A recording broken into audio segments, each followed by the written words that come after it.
que vamos a conversar ahora. En el derecho ambiental existen fundamentalmente cuatro corrientes, cuatro pensamientos que van a construir la normatividad internacional y nacional. Una de las primeras corrientes en ese contexto es la corriente de conservación.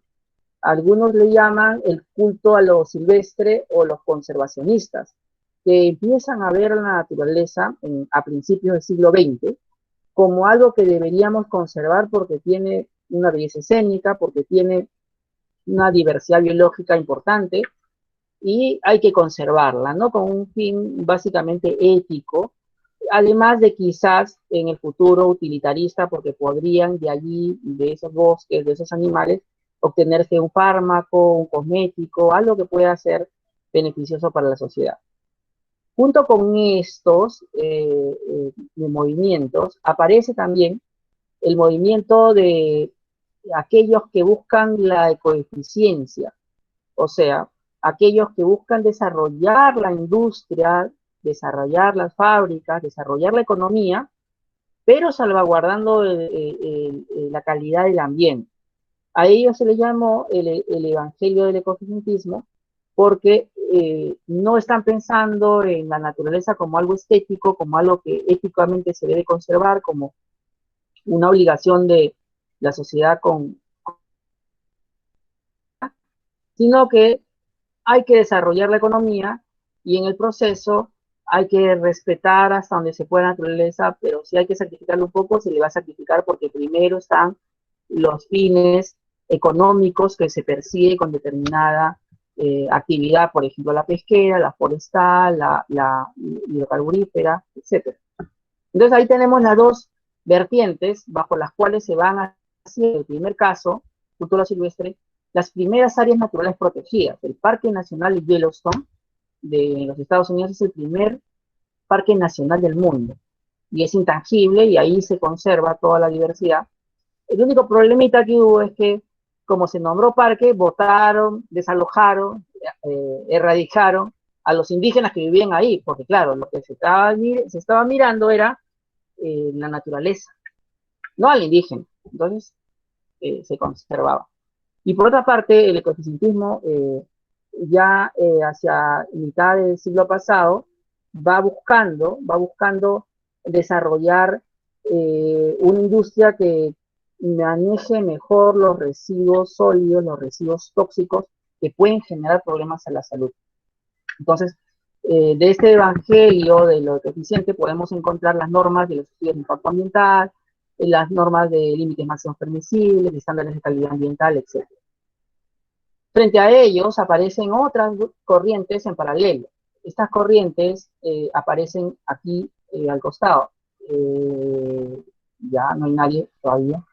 Una de ellas es la ecología de los pobres y la justicia ambiental. La ecología de los pobres y la justicia ambiental básicamente lo que buscan es hacer comprender a la sociedad que el hombre tiene una relación con la naturaleza, incluso de subsistencia. Por un lado, esos son los de ecología de los pobres. Y la de justicia ambiental lo que busca es que lo que dicen ellos, esto nace en Estados Unidos, el racismo ambiental, o sea, que la basura, los residuos sólidos, los tóxicos que genera una empresa, no pueden ser de alguna forma depositados en los lugares donde están los marginados como los afrodescendientes o los latinos o los migrantes. Entonces, esta corriente en el fondo es una justicia buscada por aquellas víctimas del desarrollo económico sin salvaguardas ambientales, ¿sí? Y ejemplo de ellos los tenemos acá, aquí, ¿no? O sea, la justicia ambiental nace en Estados Unidos por el racismo. Como claro, ustedes están viendo hoy día, estas semanas, cómo los afrodescendientes son maltratados y están protestando. Bueno, esto no es nuevo, o sea, el racismo no solamente se veía en Estados Unidos y se ve con el sentido de que no te dejen entrar a un cine o te trate el policía de una manera diferente a una persona blanca, sino también se veía en que te se depositaban residuos tóxicos peligrosos en las zonas donde habían barrios de afrodescendientes. Entonces, por eso es que la lucha esta del racismo, la discriminación, no solamente tiene un impacto político, sino también en políticas públicas ambientales, ¿no? Por eso es importante hacer el nexo, y por eso es que en el ámbito de Estados Unidos, este derecho ambiental, de justicia ambiental, forma parte de la lucha por los derechos civiles. O sea, si tú hablas en el ámbito de Estados Unidos de estos temas, ellos lo asocian a derechos civiles, ¿no? Civiles, políticos, a la reivindicación de derechos de los ciudadanos, diferente al caso nuestro, ¿no? Una recomendación aquí para que también incrementen su cultura sobre estos acontecimientos. Les recomiendo dos series. Una serie llamada Raíces, que es la que aparece ahí ya de History, muy buena, que te narra la historia de cómo llegan los africanos a Estados Unidos.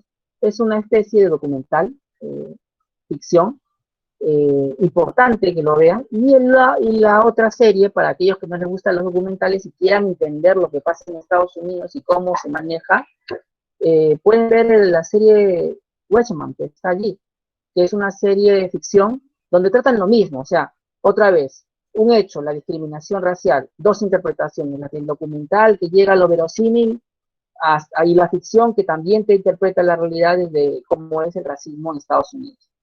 ¿Cómo es esto de la ecología de los pobres? La ecología de los pobres es esto que tenemos en el Perú. No, acá en el Perú no hay un movimiento de derechos civiles, no hay un movimiento por la discriminación racial. Por lo tanto, el contexto es otro. ¿Cuál es el contexto?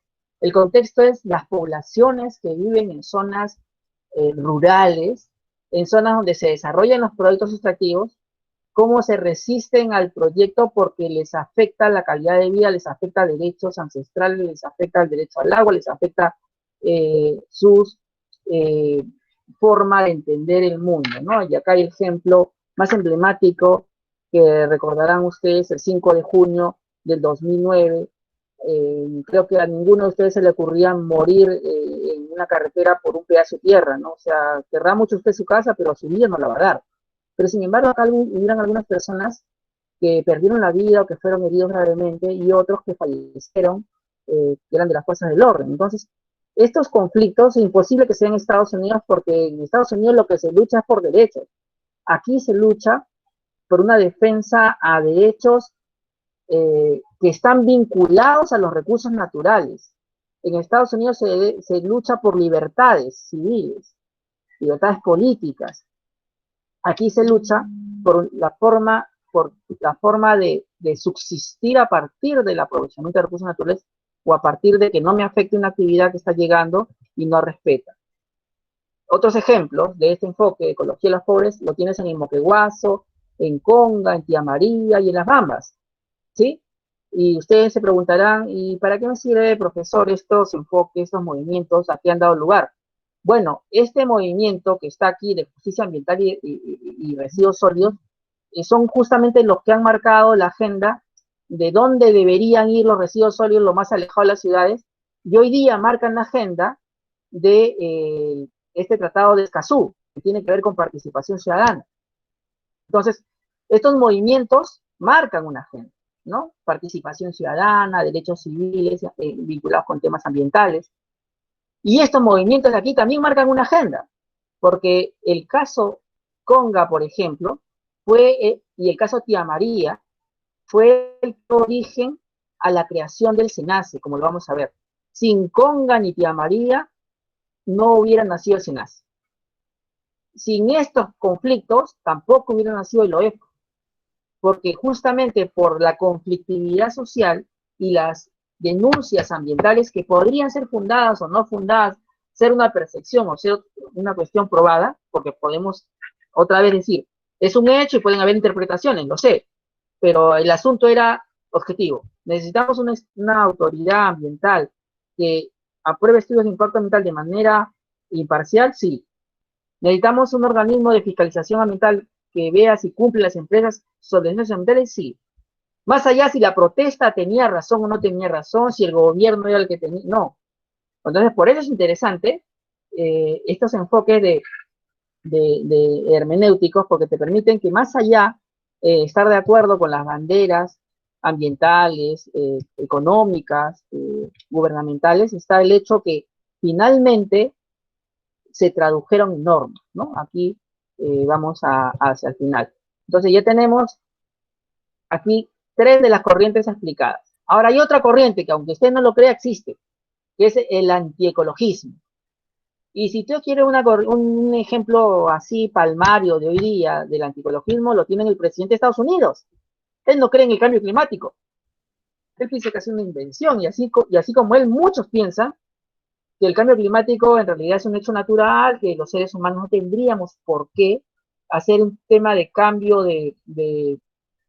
un tema de cambio de alguna forma de estilo de vida, porque igual las cosas se van a producir. El anticologismo también se puede asociar a la informalidad. Es todo aquel que le da igual tener un estudio de impacto ambiental y no lo tiene, le da igual cumplir o no las obligaciones ambientales, y es aquel que no tiene una conciencia ambiental y que solamente vela por un fin utilitarista. Puede ser un fin económico, puede sencillamente ser un tema de que así quiere hacer las cosas porque le da la gana. En fin, o sea, en el fondo lo que hay ahí es una inconsciencia sobre el tema ambiental, y por lo general pertenecen a aquellos que hacen un culto al pensamiento individualista, ¿no? No te importa la colectividad y mientras tú estés muy bien, no pasa nada, sigues tú adelante, ¿no? Eh, hasta aquí, ¿alguna pregunta, alguna interrogante, alguna? Profesor, buenas noches. Sí.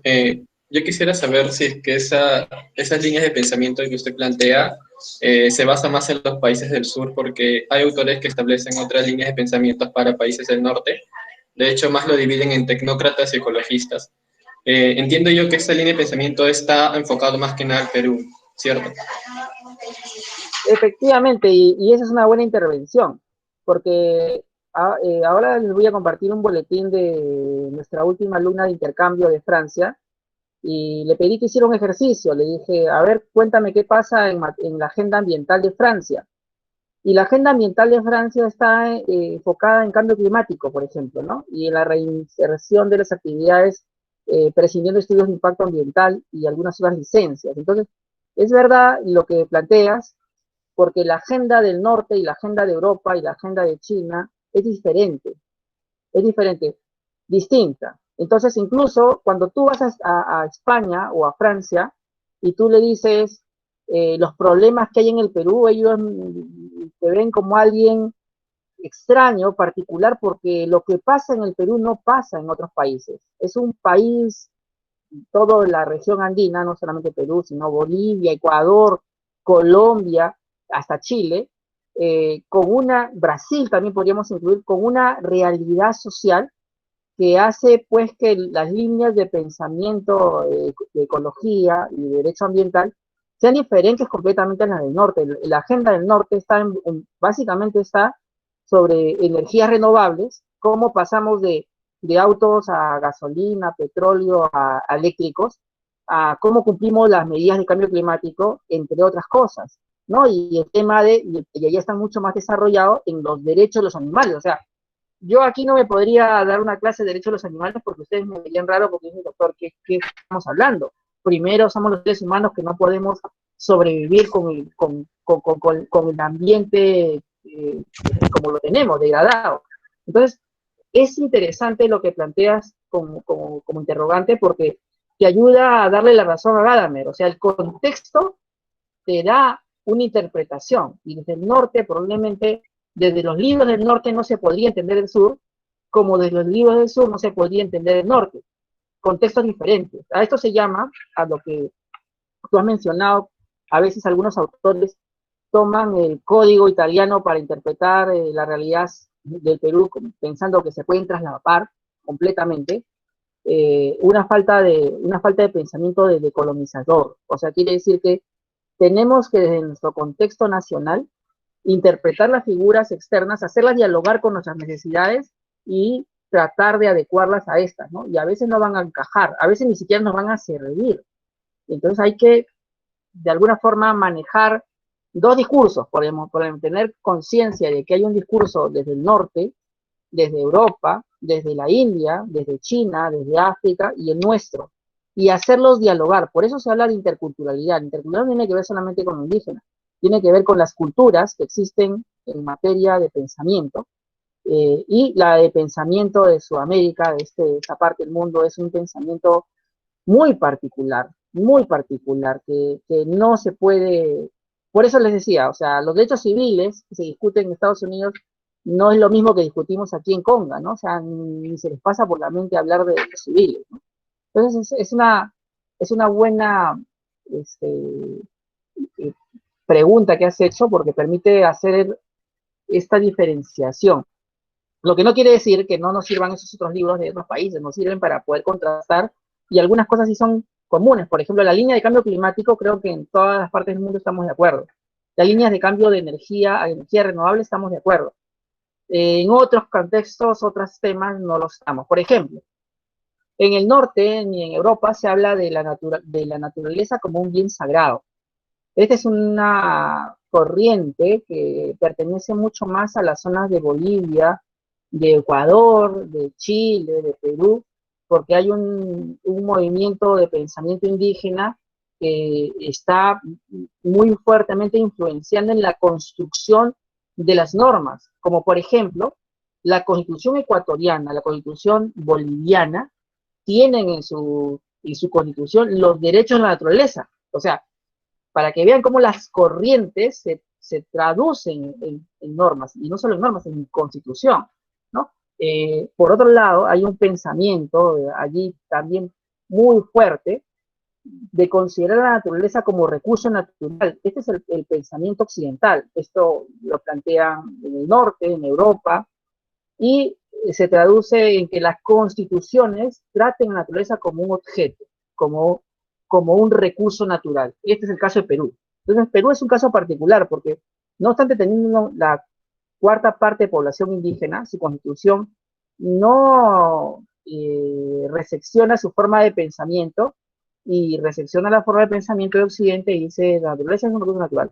Sin embargo, a los costados, tanto Bolivia como Ecuador, tienen constituciones que hablan de la naturaleza. Y Colombia, su jurisprudencia ya reconoce derechos de la naturaleza. Entonces, a un río, por ejemplo. Entonces, hay en el sur unas formas de pensamiento sobre la ecología, el derecho ambiental, que están traduciéndose en normas y que más tarde, perdón, más temprano que tarde van a terminar colisionando, ¿no? Ya veremos en su oportunidad que la sentencia de corrida de toros, todo lo que hemos conversado, todo esto, el tribunal lo va recogiendo, a su estilo, ¿eh? Por eso es interesante haberlo conversado acá, porque cuando veamos esa sentencia, el tribunal habla de un enfoque biocéntrico y antropocéntrico. ¿Qué significa eso? El biocéntrico significa que la naturaleza es el centro de atención y por lo tanto le voy a dar una subjetividad. El antropocéntrico es aquel donde el hombre utiliza como un objeto, como un recurso de la naturaleza para conseguir sus fines, es medio para conseguir sus fines. De acuerdo a esos dos enfoques se genera la normatividad. Me queda muy claro que incluso el enfoque indígena es un enfoque antropocéntrico porque parte del hombre, de la interpretación del hombre. Y ya se debatirá en su oportunidad en clase si es, en qué contexto se les reconoce derechos a la naturaleza y si es sujeto o no de derecho en el concepto tradicional, ¿no? En el concepto desde Kelsen, desde los civilistas, ¿no? Y a eso queríamos llegar a esta parte final, ¿no? O sea, quería esta clase ir cerrándola con casos para entender un poco el derecho ambiental, ¿no? Y había escogido unos casos interesantes. El primero es el caso de Cordillera Escalera, donde hay una definición de ambiente, la primera en el Perú, bien desarrollada. Luego tenemos el caso de Plaza Rea, donde cambia la definición del derecho a un ambiente sano y equilibrado, está pensado más desde la ciudad. Luego tenemos posiblemente el caso de El Salvador, la explosión de un camión de gas que ustedes habrán escuchado a principios de año. Luego tenemos el caso del ambiente para los pueblos en movimiento voluntario, y luego el caso de la corrida de toros y la pelea de gallos. ¿qué quiero explicar en estos conceptos? En que el derecho a un ambiente adecuado para el desarrollo no es un derecho que haya concluido en su interpretación o crecimiento o contenido. Es un derecho en constante construcción. Y los casos que van llegando al Poder Judicial como al Tribunal Constitucional van construyendo el contenido. Y vamos a verlo cómo. Por ejemplo, cuando se define, digamos, no por primera vez porque se recogen jurisprudencias anteriores, pero cuando se define de una manera más sistemática el derecho a un ambiente equilibrado, el tribunal dice lo siguiente, segundo párrafo de la diapositiva, dice, en su primera manifestación comporta la facultad de personas de poder disfrutar de un medio ambiente en el que sus elementos se desarrollan e interrelacionan de manera natural y armónica. La intervención del ser humano no debe suponer en consecuencia una alteración sustantiva de la indicada. En suma, se debe tutelar el derecho a ambiente adecuado para el desarrollo de la persona y de su dignidad. De lo contrario, su goce se vería frustrado y el derecho quedaría así carente de contenido. En resumen, lo que plantea la jurisprudencia del caso de Cordillera Escalera es, todos tenemos derecho a gozar de un ambiente sano y equilibrado. Ese derecho a gozar es parte, pero también existe la obligación del Estado de preservar ese ambiente adecuado. Entonces, el derecho a un ambiente sano y equilibrado se concebía como un derecho y deber, ¿no? El derecho a gozarlo y el deber de conservarlo desde los particulares, desde tú mismo y desde el Estado. Eso era el concepto inicial, primigenio. ¿Y qué iba a dar lugar a eso? A que yo conserve esa mariposa, ¿no? Conserve un área protegida. Y aquí un ejemplo que siempre pongo en clase y algunos de ustedes lo habrán escuchado. Quiero que me digas, Pamela, ¿qué ves en la imagen? ¿Puedes verla? ¿Qué ves allí? ¿Qué existe allí? ¿Qué estás viendo? ¿Cuántas interpretaciones de esa imagen tienes? A la mariposa que está en un árbol. Una mariposa en un árbol. ¿Alguno de sus compañeros tiene otra interpretación de esa foto? Bueno, estas dinámicas van a ser permanentes en clase. A ver, dígame, ¿quién habla? Hola, ¿qué tal? Mi nombre es Mariana. Es un animal que está en su propio ecosistema. Bien, efectivamente. Entonces, las dos interpretaciones que han dado tanto Pamela como su compañera, Mariana, indican una interpretación objetiva de la realidad. Y es correcto, la objetividad es buena, un animal que está en un árbol en su ecosistema. Pero también tenemos que tener otra interpretación, que es la interpretación estética. Por ejemplo, allí también veo la belleza de la naturaleza, pero ahí también veo cómo en las alas de la mariposa aparece como una figura de una serpiente. No sé si ven el ojo de la serpiente y la serpiente allí. Algunos la ven. Ya. ¿Por qué no podemos dar esa otra interpretación? Porque estamos anclados siempre en dar opiniones objetivas. Y las interpretaciones no solo son objetivas, sino son subjetivas. Pero ¿para qué es importante una opinión subjetiva? Porque la naturaleza tiene otro valor, aparte de cuánto vale la mariposa y cuánto vale ese árbol, tiene otro valor, el estético. O sea, la belleza estética. O sea, hay cosas que para todos nosotros pueden ser bellas y para otros podrían ser feas. También es cierto que hay belleza y fealdad culturalmente condicionada, no estoy de acuerdo, pero hay cosas en las cuales podemos ponernos de acuerdo. Y esta mariposa que tiene unas alas que tienen belleza per se, pero también son un instrumento de defensa frente a los pájaros que al ver una serpiente no se acercan porque piensan que van a ser objeto de alguna forma de alimento, también te muestran que la naturaleza tiene un valor estético, ¿no? Y ese valor estético hay que valorarlo porque más adelante, cuando yo decida hacer un proyecto extractivo, no solamente tengo que valorar cuánto vale esa mariposa, por ejemplo, 5 soles, cuánto vale ese árbol, sino la belleza del árbol y la belleza de la mariposa, que se traduce en un concepto que se conoce como la belleza escénica. Y esa belleza escénica tiene un valor, también económico. porque cuando tú haces turismo de naturaleza, lo que ves son pájaros, árboles y mariposas. ¿Cuánto pagaría uno de ustedes por la experiencia de que una mariposa se les pose en la mano, imagínense, o en la nariz, o en el cabello? Me puede dar COVID-19, ya olvídate un rato del COVID-19, imaginemos que no haya COVID-19. Podría ser esa una experiencia porque la gente, por vivirla, pague, ¿no? Por esa experiencia. Por eso es ese otro contexto que el Tribunal Constitucional ha empezado a descubrir, pero es muy antiguo, ¿no? Y esta es la visión de la corriente de conservacionistas. Los conservacionistas tienden a ver a la naturaleza como objeto como un objeto de belleza, de musa, de conservación por fines éticos y de contemplación, ¿no? Esa es una de las razones por las cuales se conserva la naturaleza. Tenemos el caso de Plaza Vea, el 2437-2013 PA, Sala 2 del Tribunal Constitucional.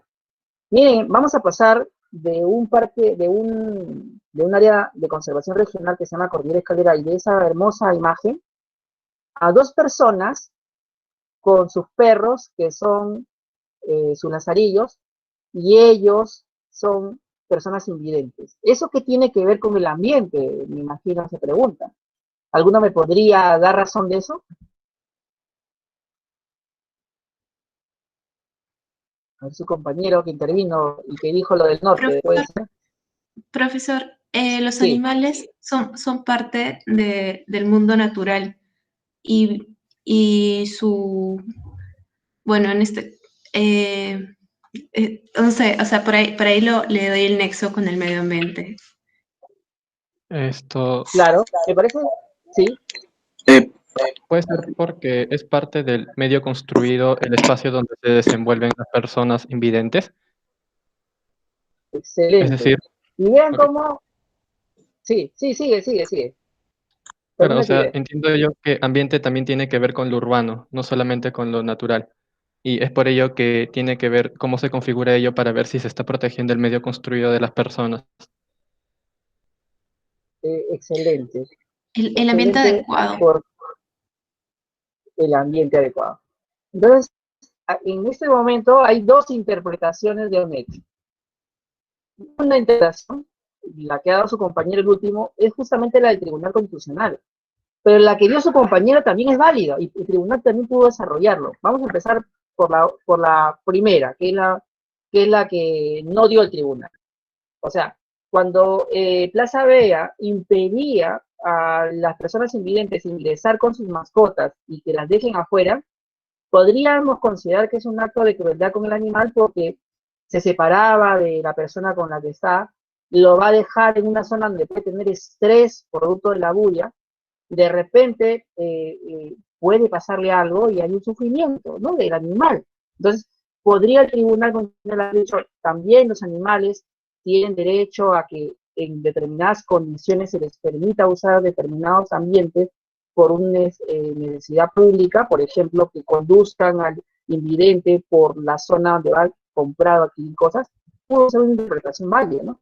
Pero en el Perú, como lo vamos a ver en el caso de la corrida de toros, no hay un desarrollo de esta cultura de lo que algunos denominan derecho a los animales, no hay una cultura antropocéntrica muy fuerte. Y en este contexto, el tribunal falla como su compañero más o menos intuía, o sea, el ambiente no solamente es la naturaleza, sino son las condiciones mínimas indispensables para que el ser humano se pueda desarrollar. Por lo tanto, si yo soy un invidente y requiero entrar a Plaza Vea a hacer mis compras, necesito a mi lazarillo para poder conducirme dentro de las instalaciones, porque si no me lo das, yo no podría hacerlo. Me sentiría incapacitado porque necesitaría una tercera persona que me conduzca y que me ayude a hacer las compras cuando yo puedo ser independiente con mi lazarillo. Entonces, el tribunal aquí desarrolla un concepto nuevo, el concepto de el ambiente como condiciones mínimas indispensables para que los seres humanos puedan desarrollar libremente su proyecto de vida con dignidad. Nada tiene que ver con la naturaleza. Entonces se le da un contenido nuevo al ambiente, y a eso me refería. Hecho, norma, ambiente. interpretación nueva, consecuencias nuevas, ¿no? Creo que pudo ser mucho más audaz con lo que planteó su compañero y referirse también al aspecto del animal, cómo quedaría desapegado de su dueño. No lo hizo, creo que no estaba preparado en 2013 para hacerlo, pero sí adelantó en un concepto que me parece interesante. Siguiente ejemplo. En el expediente 1692, raya 2018, raya AA, sala 2 del TC, todavía está por resolverse. Se cuestiona lo siguiente. Ocinermin está otorgando autorizaciones sin supervisión previa para el funcionamiento de grifos y medios de transporte terrestre. O sea, tú haces tu declaración jurada y dices, miren, mi camión reúne todas las características de seguridad, todo está ok, y puedo operar. Los grifos también.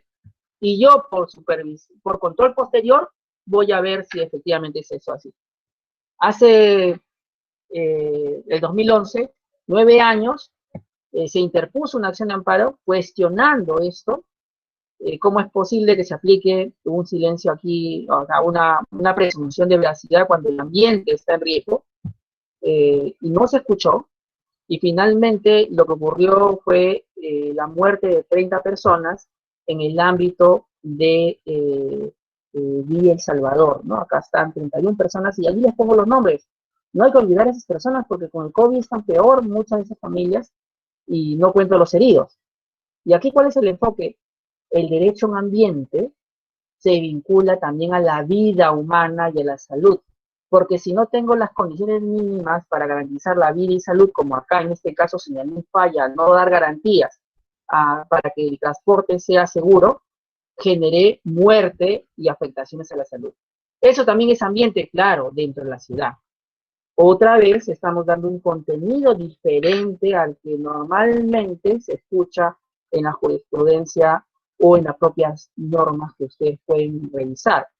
El ambiente está siendo objeto como derecho de una constante construcción. Y aquí viene un caso más simpático todavía. En el ámbito del desarrollo de hidrocarburos, hay una constante superposición entre los territorios que pertenecen a pueblos en aislamiento voluntario y los territorios que se destinan a explotar hidrocarburos. Entonces, en estos casos, ocurre el siguiente dilema.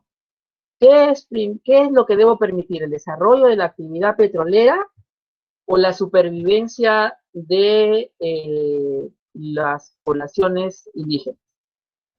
Miren cómo podría ser que haya por lo menos 4 interpretaciones. Vayamos a la tablita inicial. Primero, podría ser, si se lo preguntas a uno del Evangelio del Coeficientismo, diría, no hay problema, aquí todo se resuelve con un estudio de impacto ambiental que prevea que en caso de encuentros con estos pueblos en aislamiento voluntario, se tomen todos los protocolos de bioseguridad. Actualmente, si se enferman serían los mínimos, si mueren serían los mínimos, pero la actividad va adelante y lo que vamos a minimizar serían los afectados potenciales, ¿no? ¿Qué diría uno de conservación de los silvestres? Diría, miren, la reserva territorial indígena en el fondo conserva bosques en su estado primario, diversidad biológica, mejor no lo toques. No lo toques porque ahí con eso se maneja también el tema del cambio climático. ¿Qué diría un anticologista? Diría, bueno, miren, aquí es cómo podemos hacer que el país tenga una mayor economía y el gas es clave. Y además tenemos que incrementar el PBI. Por lo tanto, el tema económico debe estar por encima de una protección de recursos naturales que quién sabe mañana pasado ya no existamos, no estemos, entonces hay que vivir la vida hoy día y hay que generar que la economía crezca.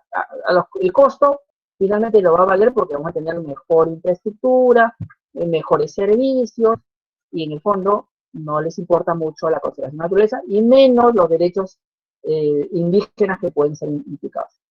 ¿Qué me diría alguien de justicia ambiental de la corriente del norte, como la plantea bien su compañero? Bueno, ahí me parece que los derechos civiles, el derecho a la vida, el derecho a la libertad de tránsito, hay una discriminación de estas poblaciones que sus intereses no son, sus derechos no son protegidos, y por tanto, en el fondo hay que protegerlos. ¿Qué me dirían los de la ecología de los pobres? Me dirían fundamentalmente, aquí hay derechos indígenas ancestrales que tú debes respetar. Estas poblaciones vienen de hace 500 años atrás, viven allí antes que tú fueras parte de un estado que no existía. La República del Perú tiene 200 años y ellos tienen más de 500 años aquí viviendo, y debemos respetarlo porque hay un convenio 9 de la OIT, porque hay una declaración de las Naciones Unidas sobre derechos de los pueblos indígenas, porque hay una declaración americana sobre derechos de los pueblos indígenas. En consecuencia, cuando tengo un caso ambiental, voy a tener por lo menos 4 miradas. 4 miradas que usted tiene que elegir aquella en la cual sienta puede haber una mayor justicia. O quizás alguno de ustedes puede hacer una combinación de las 3 o las 4. Lo que no vamos a discutir, que es un hecho objetivo, es el siguiente. El hecho objetivo es que existe la naturaleza, sobre la cual vamos a aprovechar un recurso gasífero. Y además, esa naturaleza tiene una concepción, por un lado, de objeto o medio para satisfacer una necesidad, y por otro lado tiene una concepción de naturaleza como objeto de culto, veneración o de sujeto de derecho. Los indígenas tratan a la naturaleza como un otro, como alguien con el que se relacionan y con el que forman parte y con el cual no pueden desprenderse porque su cultura no sobreviviría sin naturaleza. Nosotros podemos hacerlo y lo hacemos constantemente. Cerrando ideas, definir políticas ambientales, considerando por lo menos el antropológico, anulémoslo, ese creo que no es indefinible, pero considerando los 3 intereses que están en juego, es el reto que nos toca desde el curso. Yo les puedo decir cuál es mi posición, ¿no? Yo me apunto básicamente a la corriente de ecologismo de los pobres, ¿no? Porque me parece que los derechos humanos en el enfoque indígena, tienen que ser respetados, pero entre ustedes deben haber también de las otras áreas y podríamos hacer un debate interesante. No les digo que yo tenga la razón porque, como les dije, es una interpretación de la realidad, ¿no? En un enfoque de derechos podría plantearse que mi posición es mucho más defendible, pero habría que escuchar las otras 2 posiciones y sacar un punto medio.